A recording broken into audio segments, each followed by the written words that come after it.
Good morning. It is Wednesday, February 10th, 2021. Back here for Bed Talk 231, and we're here to talk about Tom Brady. Well, sort of, and kind of not.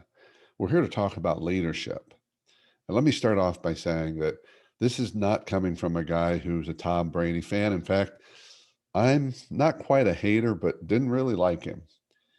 And coming from Cleveland, living and working there for 35 years, wasn't a Patriots fan either. And it wasn't that I became a Brady fan when he came to Tampa Bay, which is where I live now, and wanted to root for the home team, which I do root for the Buccaneers. And it was an exciting win and exciting season for them this year. Two championships in 4 months after the Lightning won the Stanley Cup. But I learned a lot about Tom Brady on Sunday night and in the days after it. I watched him before the game. And I guess I never realized before just how intense he is, which to me tells me focused and intentional. And I've been reading about how intentional he is in his life. He's intentional about everything. He's intentional about his eating regimen, about his exercise regimen, about his rest regimen, about his planning, about his strategy, about his studying. And I'm a believer that one of the keys to leadership personally and professionally is to be more intentional in our lives. And I've seen that even in those short bits. Pretty clear to me that Tom Brady is an intense and intentional leader. I also noticed that he stayed calm at all times in the game, no matter what was happening, never seemed flustered. He got riled a few times by one of the Kansas City players, but he always seemed, I think for me, it just means present. I think he's incredibly present, which means he's confident. He's not thinking about, what happened in the past. He's just present.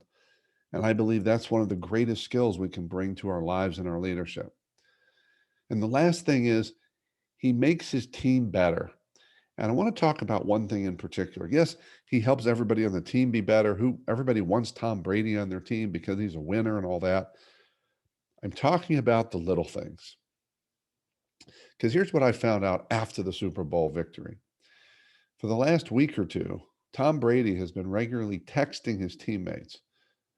They said it was usually at 10 or 11 at night. And he was texting them two things. One, letting them know that they could win this game, helping them to believe in themselves so that they would believe in themselves and feel empowered to win this game. And that's what leaders do with their teammates. They show them what's the best in them and show them that they can achieve anything. But here's the key piece. He not only encouraged and empowered them, but he was telling them in clear ways how they could win the game.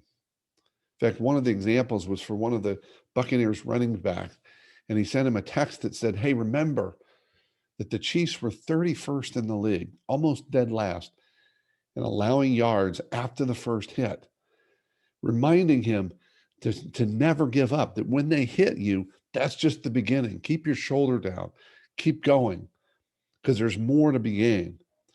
And he did this with so many players and parts of the team, telling them not just that they could win, but how to win. That's what leaders do. That's real empowerment.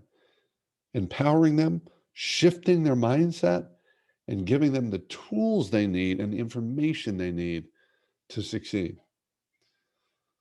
So I look at this great game, this great victory for Tampa Bay, the Buccaneers, and Tom Brady, 7 Super Bowls now.